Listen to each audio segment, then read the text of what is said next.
ಹಾವೇರಿಂದ ಬಂದಿರೋದು ನಾವು. ಬೆಂಗಳೂರಿಗೆ ಬಂದಂದರೆ ಸಾಧಾರಣ ನಾವು ನಾಟಕ ಕಂಪ್ನಿಯವ್ರು ನಮ್ಮ ಸೈಡೆಲ್ಲ ನಾಟಕ ಮಾಡ್ತೀವಿ. ಈ ಸೈಡಲ್ಲಂದರೆ ನಮ್ಮ ಕಲಾವಿದರು ನಮ್ಮ ಚಿಕ್ಕ ಪುಟ್ಟ ಫಂಕ್ಷನ್ಗಳಿರ್ತವೆ. ಸ್ವಲ್ಪ ನಮ್ಮ ಸೈಡು ಸ್ವಲ್ಪ ಡಿಮ್ಯಾಂಡ್ ಹೆಚ್ಚಿಲ್ಲ. ಅದ್ರ ಸಂಬಂಧ ನಾವು ಬೆಂಗಳೂರಿಗೆ ಬಂದು ಒಂದು ವಾರ 15 ದಿನ ಇದ್ದು ಮತ್ತು ನಮ್ಮ ಊರಿಗೆ ನಾವು ಹೊರಟೋಗ್ತೀವಿ. ಯಾಕಂದರೆ ನಮ್ಮ ಹೆಸರು ಚಿನ್ನಪ್ಪ ಅಂತ.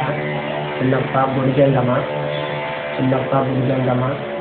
ನಮ್ಮ ಮಾವ ಆಗಬೇಕು ಶಂಕರಪ್ಪ ಅಂತ.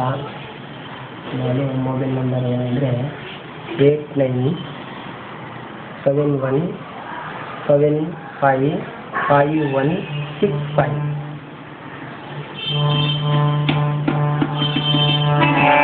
ಚಿಂತಾಕೆ ಮಾಡಿದ್ದೇವೆ.